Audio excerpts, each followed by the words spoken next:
hidden garden, and I've said it before, and I'll say it again and again and again. A good hidden garden looks like a flower bed or a bunch of shade trees. If you can hide it good, it'll blend in, and people just, not pay attention to it. Prepper for the Ages is here. Kathy D. Salt and Light is here. And so let me bring up the slideshow here. Just a few pictures, just to give you some ideas. Then we're going to talk about ideas. So this is actually somebody's garden, and he has it. It's so overgrown with edibles, it looks like a weed patch. Something like Howie would do. But if you want to have a nice yard and stuff, you plant stuff in front, and you have a little fence and a little arbor on the walkway up, and you have the edibles hidden amongst all the flowers and everything else back behind the fence in the front yard. And most people are just going to see all the flowers out front. They see, the bees buzzing around, the roses and stuff, and they don't think of anything in there as edible. In the backyard, get with your neighbors and say, hey, can we put up, higher fences and stuff. These some places they put in 5-foot tall fences to divide backyards and stuff. Because I know you like a little privacy, out there when you got your friends over and you're having a party. You don't need me looking over the fence. And, I'd like the same thing. And you get with your neighbors and you put up 8-foot fences. And then they don't see the stuff you're growing. I mean, you notice this one, there's no grass in the backyard. That's my kind of yard. Well, that's what my wife did to our front and backyard. There is no grass on the property in California. Hasn't been for, 20 years. Well, she was ahead of the curve when they banned lawnmowers or gas-powered lawnmowers. Yeah. Now, one of Howie's favorite, and it froze. One of Howie's favorite things is what he's called guerrilla gardening, going into parks, hillsides, places that are publicly owned by the city, the county, the state, whatever, and planting food. And like his looks like I see some palm trees, so this looks like Southern California to me. And the hillsides, hillsides are kind of brown, but you can plant drought-resistant vegetables and vining plants and stuff out there. And he takes up a 2-gallon sprayer there, and he just dribbles the water on to water the different plants. And he gets stuff growing up there, and people just think he's decorating gardening up there for looks. And you plant stuff that are a lot of root crops and stuff, and they're never going to see it. Some other groups are planting some native type flowers and stuff that are edible, and other plants that are edible. I wish I had one of the assistant scoutmasters from the troop here. He's he's a biologist, but with plants and stuff for wildlife, and he takes the scouts out for their some of their merit badges and shows them all the different things. And he goes around the one campground called Camp Herms. It's a Boy Scout training camp in the hills up by Oakland. And it's all right. There's miner's lettuce. There's this, all the native plants that are edible. And he goes, but this one over here, you guys don't even touch. You don't get within 10 feet of it. That's hemlock. Yeah. So don't go anywhere near it. Yeah. Especially when it's in blossom and the pollen's out. And so, yeah. And so there's a lot of things you do. Oh, little known purpose in the house. Let's see, do I got anything else after that? Yeah, and here's a, I'm not sure. I think this is still Southern California. Doesn't look like Phoenix area to me, but they got the cactus growing, and hey, a lot of cactus are edible. Or I can't say the word. Medicinal.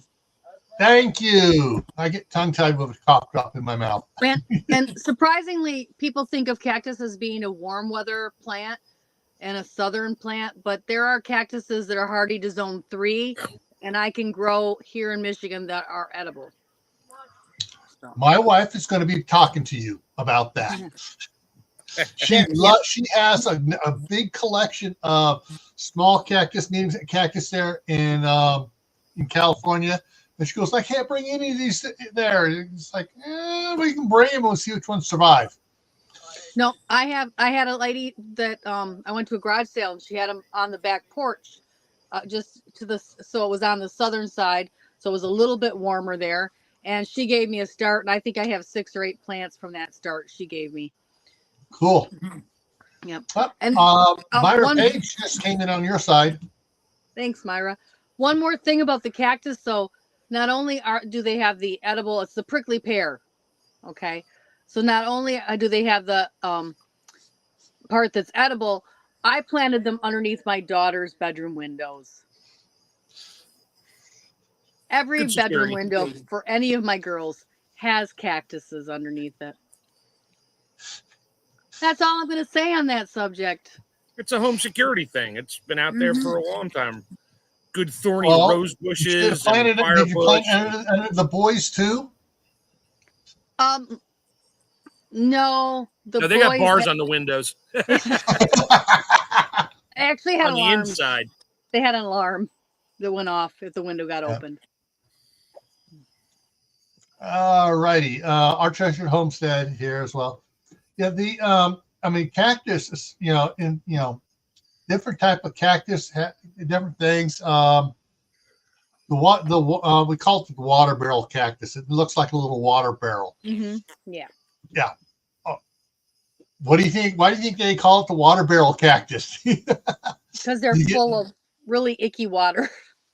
Hey, but that icky water will keep you alive. We had one. Okay. Me and barrel cactus have a love-hate relationship. My mother, we lived in Florida for a while. My mother brought back some cactuses, and that cactus was in our house, and it was about the size of a 5-gallon pail. And it loved to reach out and grab me every time I went past it.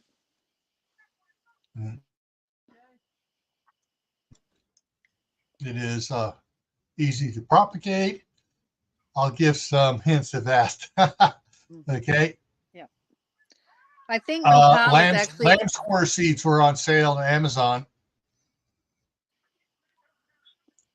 So, yeah. Oh, Holly, I could have gave you a whole bunch of them because they're all over out here. Yeah.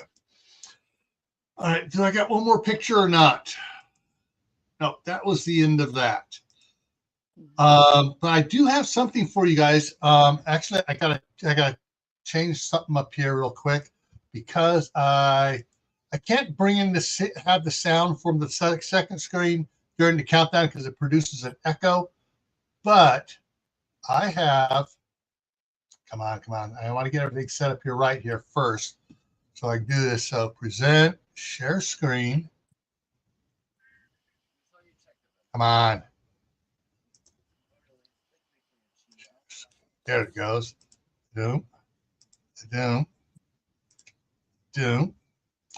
And let me go ahead. Yep. Get some stuff out of the way here. So I'm going to play this here in a second here. I need to get some stuff cleared off the screen here. One there and that one there. Okay, so hopefully the volume is turned up enough on this. Let me double check the computer here, make sure that I got everything up here. So it should be loud enough for you guys. And hopefully this will work. And this is so Howie. I sent this out, and this is what I call a Texan Howie. Oh yeah.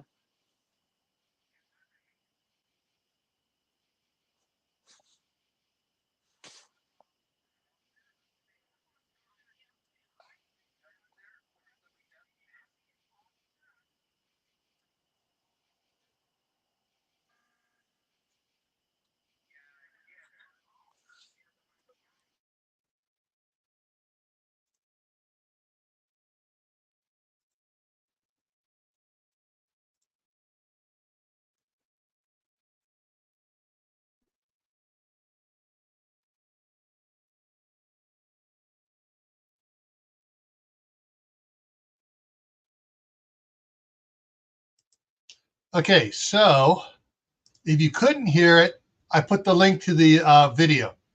It's a reel on Facebook. Yeah, so I mean, so there I saw that yesterday, and it's like, oh, I gotta share. I sent it to Joe and Courtney. I think I sent it to you too. Yeah. Yep. And that is just so cool that there's more than just Howie out there and not down there and all around to setting stuff out. No hearing. Crap! I kind of turned up as loud as I. Oh. Yeah, it was a silent movie. Dang. He planted blueberries right by the spring, and then blackberries and raspberries. And elderberries. Elderberries, yep. And he was talking about, he doesn't know who's doing it. Go, if you see it, water it, please. That's right. Don't know who it was, but please water it. And I think he was talking about he has seeds for different Appalachian apples and stuff that you can get for free. Yeah, but you have to pay for postage. Yeah. I can't wait till next year with the 20 pounds of mixed tomato seeds I have in my freezer right now to sprinkle all over my woods down where it's always cool and damp, and I'll never have to water them, and I'm sure I'll have a million happy deer and everything else, and probably a few tomatoes to pick. Yeah. That'll video. And that's the thing too is if you have I know people like Kaylin are in apartments, but if you have if you're taking out a if you're going to take out your lawn and do some gardening in the backyard, and you're going to pull the trigger and buy a small rototiller, let your neighbors know, hey, you need to put in a garden. I can rototill your area too for you. And that way you find out who's growing food, and you start talking to them and get them growing food too. And then they'll get their neighbors growing food, and you may get more people growing food, and then everybody has something to bond around. And and everybody plants something a little bit. Most people wind up planting the same things, but different varieties, different tomatoes, cucumbers, different squashes, and peppers, and you'll start sharing things. And I froze again. I met my new neighbors up on the hill by my property yesterday. I walked up there because I wanted to talk to whoever built the house. Apparently their dad did it, so he's not going to build mine. But we were just talking. I was like, oh, yeah, I got a tractor. Like, oh, yeah, the guy that was supposed to brush hog up here, he had hay growing, couldn't cut the hay. Now the whole field is a mess. And I didn't get a chance to talk to them, but they know what I'm into in terms of I'm a chef and all that. And they're all excited, young couple, because they had their own garden. The deer got into it. I was like, you need a little fence. Like, oh, you got to teach us this stuff. I'm like, you just moved to the country, but sure, I'll do that. And I might even trade him my brush hogging skills and tractor for a day to have her dad bring his Mini X down to the property and drag my container to the other side, because that'll probably work. Yeah. We have what they call linear parks here, where they've taken the old railroad beds and made them into rails to trails is the original group for that. And so we have a lot of, and they're all paved, and people ride their bikes on them. Some large truck just parked in front of my house. And when I walk those trails, I always have things in my pocket that just happen to fall out. Apple seeds, walnuts, blueberry seeds, little plants that need started places. They just fall out of my pocket every time I walk that trail. Yeah. The of all the peas I harvested out here, I had a small bowl of it, and I soaked them all and stuff. And just before the rains came down, I was out there just tossing them around, knocking them into the with my foot, just because they soaked until I had like little, 3/4 to half inch to 3/4 inch little root sprout on it, and just kick it in and stuff. I got peas coming up everywhere now, which is going to help put nitrogen in the soil for all those wood chips. Yes. Oh, that's a perfect idea. And they did the same thing in Pleasant Hill and Walnut Creek, side-by-side cities in Contra Costa County there in California, and even down from Walnut Creek down, there's an unincorporated area down before you get to Alamo, and they paved the whole thing with a 6-foot wide walkway. Yeah. Yep. That's what and they painted a white line down the middle and arrows so you don't have bicyclists going the wrong way. Oh, the bicyclists are maniacs. I wish they would actually like have done 2 separate 3-foot paths, and one for the bikes and one for the walkers, because they'll come right up on the back of you, and then you can't hear them till they're right on top of you, and then they're whizzing by, and you're like startled every time they. Yeah. Well, and Pleasant Hill went in and put a second one because it was a nice wide area, and they put in a second gravel one for bikes. Oh, there you go. For the ones that want to go fast, and they put bikes over there. But hey, Daniel Berry Sports Highlights in here. But what's interesting is off the side, they planted some native flowers, a lot of California poppies, and some other things. But it's all barked, or wood chipped, all wood chipped and stuff. And the first 4 feet on either side of the pavement has weed blocker under it. And the only places stuff where they cut it and planted a plant in it was the other stuff. You got more stuff going up there. But that's one of the things that a friend of ours was out there. Because she was the head of the horticulture for the county college system. She was out there with students planting, stuff out there all the time, and nobody would say anything. Oh, the Apple Valley College, this is what we're doing, and nobody said anything. And it was funny. Sometimes the city police would come up and say, "Let me know the next time you're doing it. If it's on my day off, I'll come help you." Awesome. That's so cool. But then, they could put so many edible plants. They could put blueberries along. They were.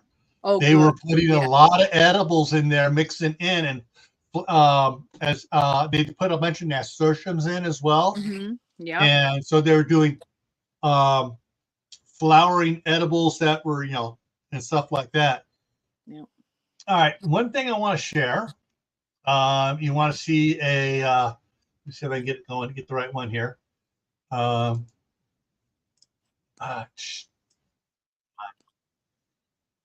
they got an ad popping up here, so I got to wait before I share this one. All right, so on my channel, I got the My Garden playlist, and actually, it's not really my garden. Well, I'm putting some of my garden stuff in there, but it's mainly the Staff Sergeant Scott playlist stuff. And this is the front yard. And there's absolutely no grass out there. It's surrounded by roses and other thorny plants. But everything inside, other than the catalpa tree there, which at this time of the year is when it dies. It kind of loses its leaves during the summer, but in the winter, it flowers and blossoms in the wintertime. And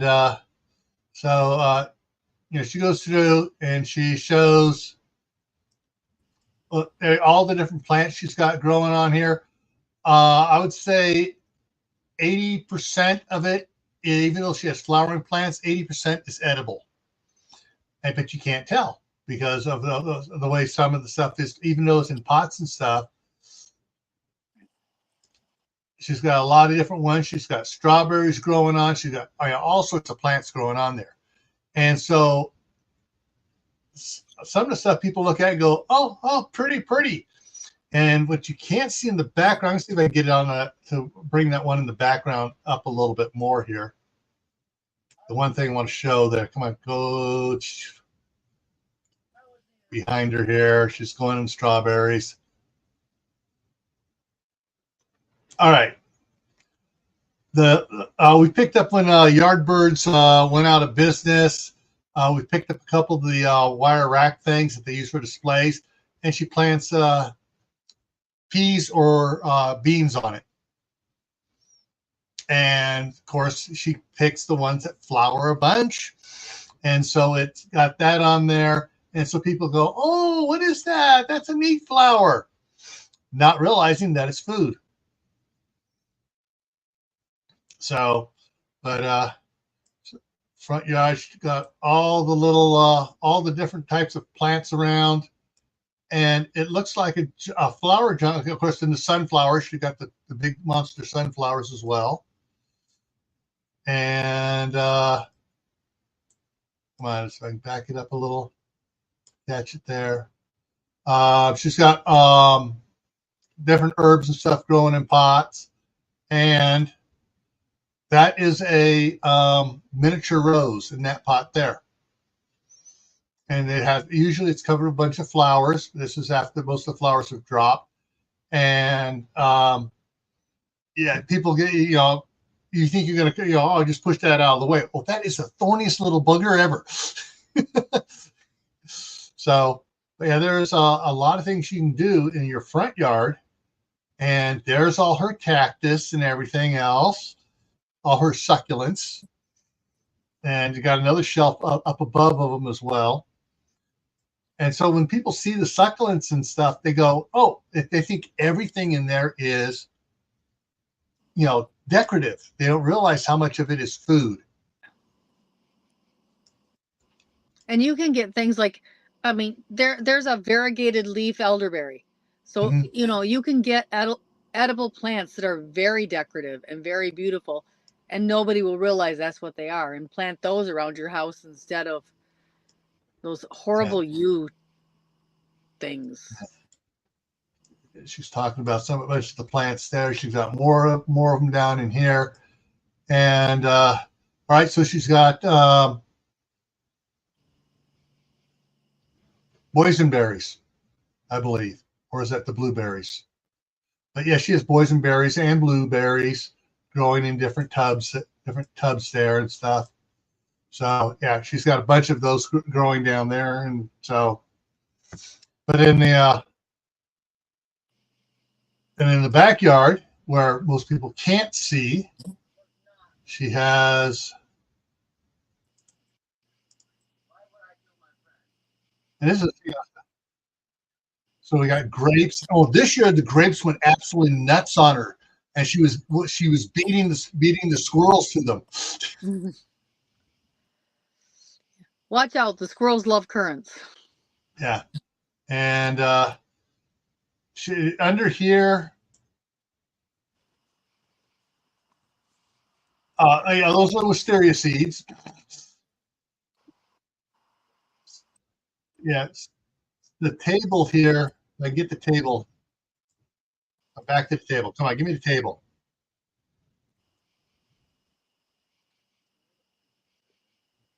But she does these pots most of the time. She's moved them out, but she's propagating. She does it in the shade here underneath the wisteria. Nice. And then let's get up here farther. And she has some of her decorative, her sensitive, non-food plants. But then she has plants growing here, and that is a shoot. A fruit. Basically, it's a lot of seeds in it. Almost all seeds. Mulberry? No, it's like the size of a between a baseball and a softball. And it pomegranate. Pomegranate, yes. And this is several years back. The pomegranate has overtaken the entire area there, and she has stakes to hold it back off the walkway.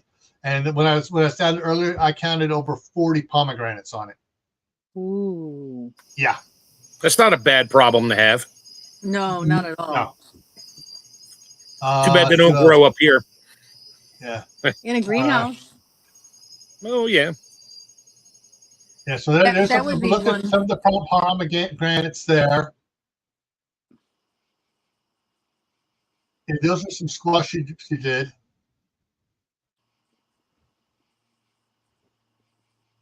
And then apple trees, you got the Granny Smith and the Fuji.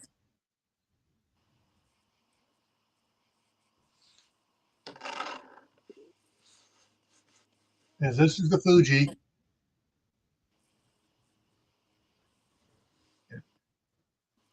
And then behind her, you got an orange tree that was my mom's that for 20 years was in a half 55-gallon barrel. And it moved with her from a couple blocks away down to Southern California and then back up here when my mom moved back up here. And after my mom passed away, we put it in the ground and it went bonkers. Finally had some space. Yeah. But it still, even when it was on the tree, I mean, it was loaded, while I was in the tub there, and those the best oranges I've ever had. And she got all sorts of the plants, but there's no grass back here. That is a wicking tub I built for her. Cupcakes.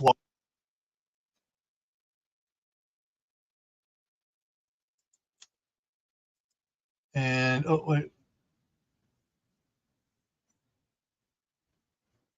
zucchini, second generation, planted from seeds. And there's a patty pan. And then she's got apricot, mandarin orange, a bigger orange, several other lemon trees in there. And so, you can do stuff like this, around and stuff. It's like Howie has a lemon tree in a pot, in a 27-gallon pot in his house. And that lemon tree stays in the house and it produces lemons all the time. And if you watch some of Howie's videos, you'll see the lemon tree in the background in his house. They must be self-pollinating. Yeah. Either that or since it's in the house and it's like, okay, Q-tip. Q-tip, yep. We're done. Oh, Rip Curl Readiness came in. And yeah, they've had we were having problems with the squirrels, and then the neighbors back behind the shop had big piles of scrap wood back there. And guess what was living in the scraps in the big pile of scrapped wood? It wasn't squirrels. Chipmunks. Mice. No. Snakes. Mm-mm. Wharf rats. Ooh. Yeah. And so, yeah, the squirrels go after the apples and cherries, the peaches, and the cherry. Not so much the cherries, but they go after the grapes, the apples, the peaches, and the nectarines during the daytime, and the rats would go after it during the night. Well, I put out a bunch of cocoa powder and baking soda and sugar out in things around it. All of a sudden, there's a lot less rats. So this year she had a lot better stuff with the success with the plants going. Ooh. All right, so Butch's in Colorado has an orange tree and a Buddha hand tree growing in his living room. The orange, yeah. So you can grow stuff indoors, people. There's proof right there. Hey, I think I told you I picked up a bunch of white peaches to freeze dry. When I took the stones out, a couple of them were split. Some were just rotten inside. There was nothing left. One of them was sprouting. So I threw it in a little container. You want to see it? Sure. Put my look at that. Cool. Nice. It is so cool. And yeah, of course it's September right now, and it's going in the house. And if that's actually, I don't care if it's a white peach, red, I don't care what kind of peach it is. If it's a peach and it gets peaches, yeah, it's going to go out because it came from local around here, like 20 miles away. So it's in the zone. So I'm good there. And that's going to go out at the property after it gets probably 2-3 years. I can put it in the ground and then surround it because I know I got good moisture down underneath the property out in the field area. And those things, because I know peaches get tap roots, not like apples, which go out sideways. They go straight down and look for water because they need water. So I don't think I'm going to have any problems with that one. Yep. I'm all excited. You maybe just reminded me of something. Thursday when I was really sick and I didn't go outside, the one peach I missed on the Red Haven when I planted it this spring, or late spring, early summer, fell off. And it was, I mean, I had to hold it, and it was bigger than my fist here. I mean, it was huge. And so I took it over to my daughter to divide amongst the grandsons. But that was the biggest peach I've ever seen. And so if the Red Haven keeps producing like that, the staff sergeant's going to be so happy. Yeah. But there's a lot you can do to make a simple prepper garden that nobody knows about. Root crops are really big. And if you're going to do Jerusalem artichokes, aka sunchokes, you need to make sure that the ground has some sort of blockage in there to keep them. Otherwise, they'll just spread and take over. But rabbits will get. The rabbits ate all mine.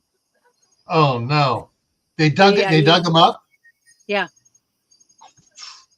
So you need to kind of protect them like you do tulip bulbs and stuff. Yeah. That's when you give the boys. All right, here's your 22 air rifle. Have fun. So radishes, red radishes, daikon radishes, all the different type of radishes.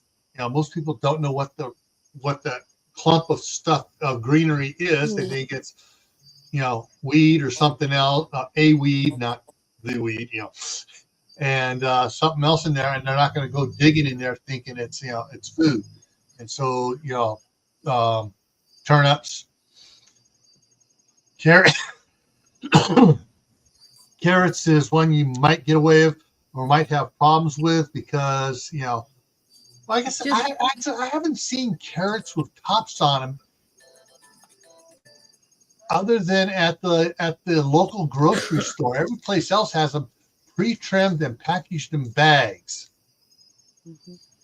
So people, a lot of new people don't know what a carrot top looks like. Get them in colors. If you get a colored carrot or a parsnip, they won't know that that's edible. Most people only understand orange for carrots. Yeah. Ooh. Ollie found wild lettuce. Ooh.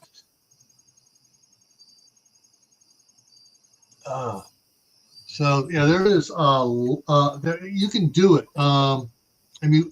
The property there is basically couple 100 feet shy of being a third acre, but I got one area in the front yard just has a driveway on it. The other one has a 3-car wide driveway up to the house, and then concrete going up alongside the house all the way to the back fence, and a big pad back there, a couple. And so basically, it's without the shop and all the extra concrete and the patio and stuff. It's like a 1/4 acre house lot, and we got a lot of trees in there, a lot of food growing in there, and so you can do a lot if you think outside the box.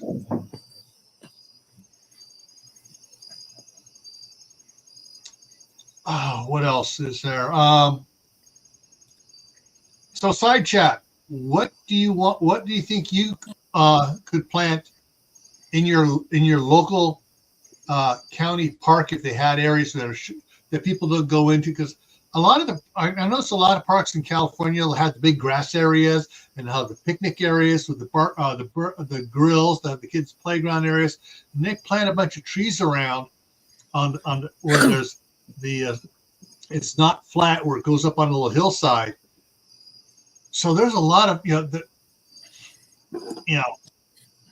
they basically just let whatever grows up there goes in there. If it gets too high, you just go in there with a weed whack and cut it down a little bit. But what do you think you could plant around your neighborhood that could be, quote, guerrilla gardening for a small prepper garden off your property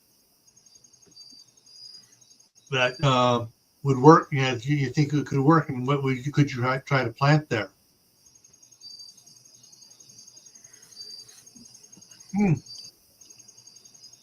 Trying to remember who did it. One person planted in their grass, went ahead and planted radishes and I think it was turnips and something else, and they were just all here, there, and there. So it looked like a bunch of, and then of course he had dandelions coming up as well. Oh, you need to put some some of that weed and feed on there. He goes, no. I would rather eat the dandelions than have the poison on the lawn, poisoning my kids. And he said he got a lot of poisoning your kids. Yeah, you put that weed and feed on your grass. Guess what? The grass has poison on it now. And even if you water it a couple times, that poison's still there. And anybody playing on it, walking on it, is tracking poison around.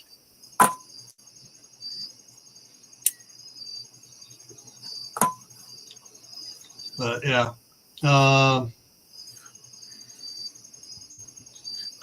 What would you guys plant out in just,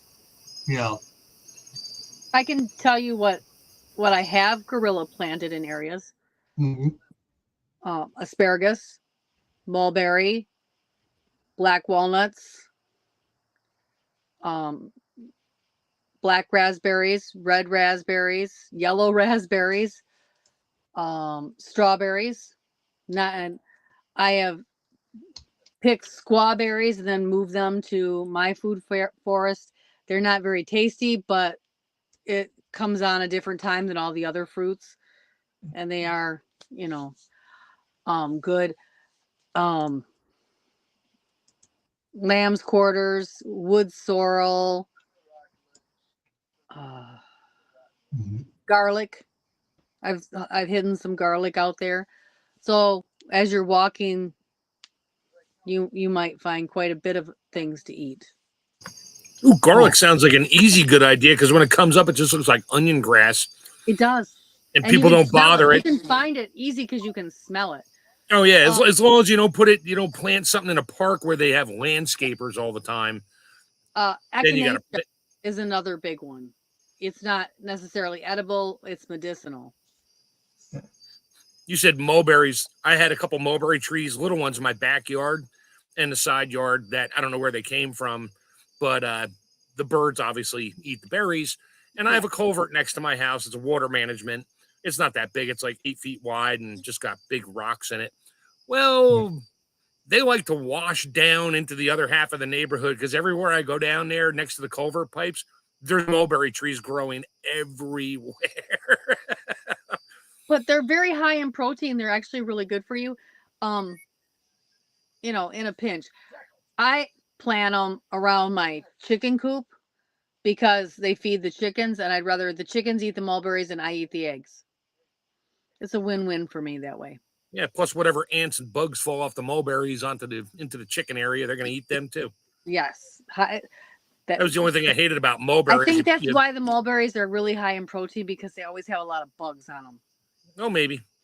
I always hated that, because you shake the tree and get a whole bunch of mulberries and you just see ants everywhere. I'm like, okay, I'm really not in the mood for this mess. I'll eat them one at a time off the tree.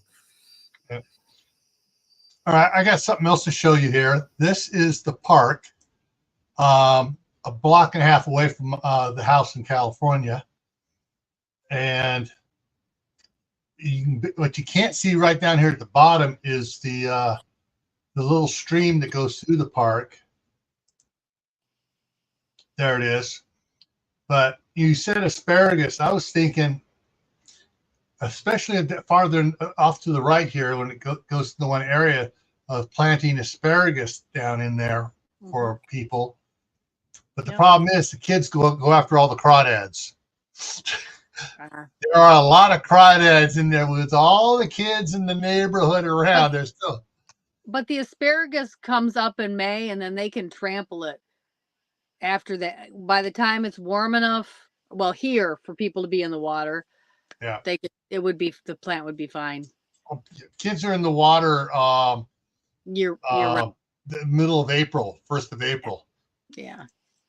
And so this is the street, and right there on the left is the where it is. But another good one that people don't think of is Kuza dogwood. The little Kuza dogwood is edible, the little fruit. So you could plant that. Yeah. They were some of these small trees. I think a couple of these newer trees here are fruit trees, because people were telling them to try to plant fruit trees. I think they planted some apple trees.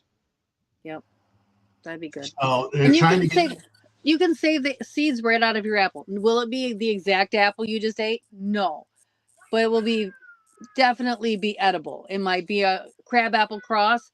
Those are still edible. You can still use those to make cider. You can still use those to make jams and jellies. So people can still eat those. So that's another thing. You can save your food scraps and plant them. But there are some pathways through, and there's areas off the pathway to plant stuff.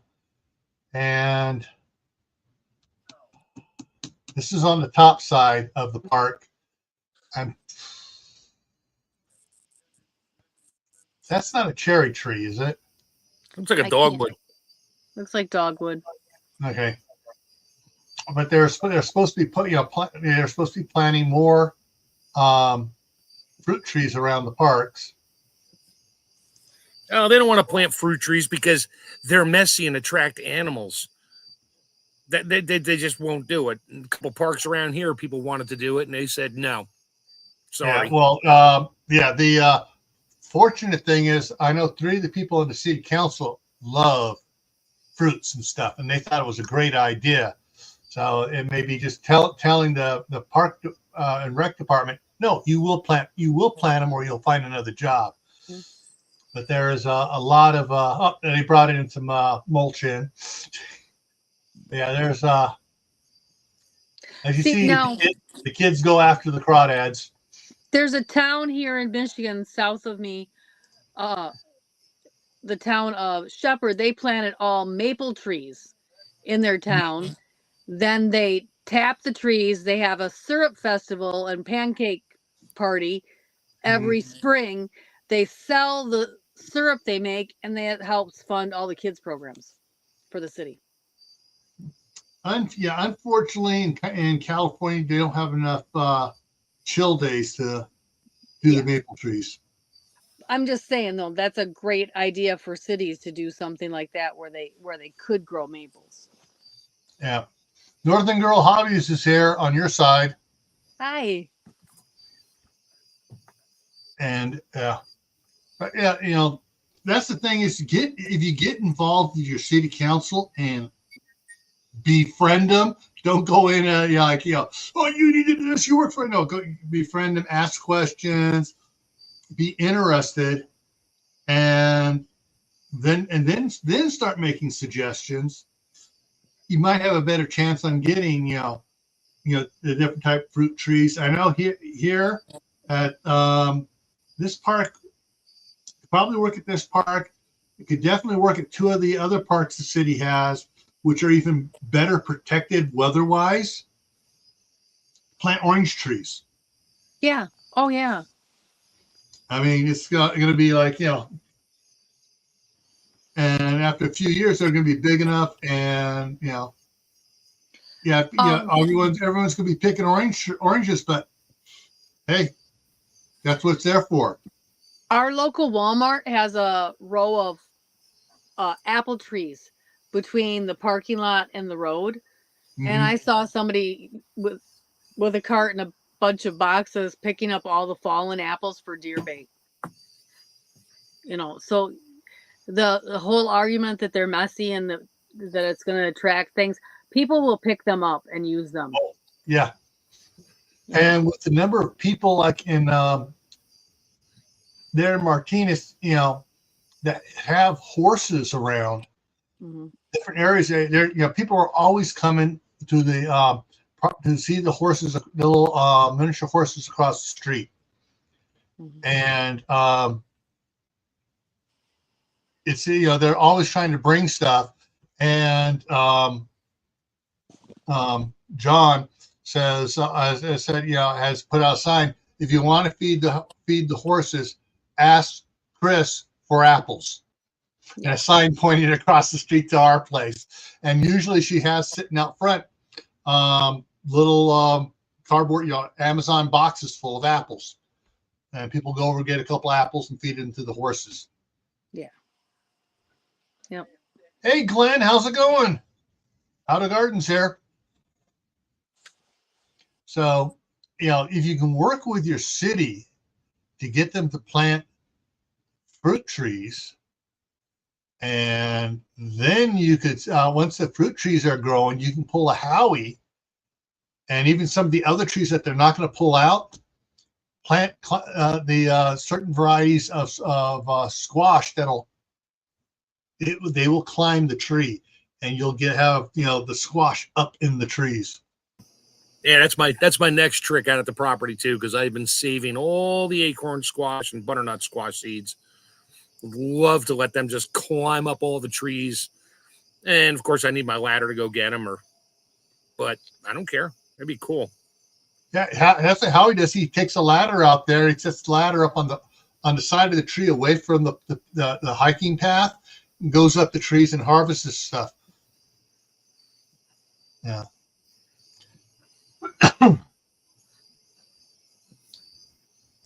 Ooh. That is a good find. All right, folks, I'm going to wrap it up here because I got to get up in 8 hours and finish loading the truck up for my drive to see the staff sergeant. And so it's coming up here on Monday. Tentative coming up or definitely coming up? Pardon? Tentatively coming up or definitely coming up? Don't know if she doesn't know if she's coming out yet because since her mom broke her hip, she's still down there spending the nights at her mom's place down in Fremont. Yeah, no, I meant your shows, not your wife, but anyway. Oh, my shows? The shows should all be going. So Monday on Camp Patton Family Compound, we're going to be talking about canning frozen foods. Yep. Which is, you know, come check that one out. That's going to be pretty good. You mean like TGI Fridays mozzarella sticks? Can I can those? I'm kidding. That's a joke. You know that's a joke from me. No. I get you to see somebody thinking you're serious and try canning it. All right. All right. So Tuesday on Tactical Tuesday here in Gray Man Prepping, Inspector Gadgets. The midnight ride on Thursday, which will be early at 4 Pacific, 7 Eastern, instead of 10 o'clock Eastern. And then Friday is going to be going over the Garden Library on Camp Patton. And then next Saturday is dealing with youth in a difficult situation. And this was a suggested topic from one of the subscribers here. And it basically what that person said, and I'm going to read the part of the email here real quick. It says, a prepper problem dealing with children in very difficult situations. Please expound upon. So that's what we're going to be talking about next Saturday. All right. So I want to thank Cammie and Mark for coming up here, and thank everybody for the comments in the side chat and all the ideas and everything going on there. And so everyone, remember, stay happy no matter what life throws at you. Stay safe. Don't go out and do anything foolish. Keep adding to your preps: water, food, medicine, clothing. Learn a new skill like guerrilla gardening, and get ready for what we're doing here on Gray Man Prepping. The indoor garden challenge will start January 1st, but if you get stuff going now, like an orange tree, like somebody has in his house, whatever you harvest next year is good for the indoor garden challenge. It's a peach tree, and I just looked a second. I'm talking about what Butch said. He's when I put that one back, I looked in my other two pots, which I planted the whole stone that were cracked. I have another one coming up. It's like a 1/4 inch tall. It's cute as I can't say it.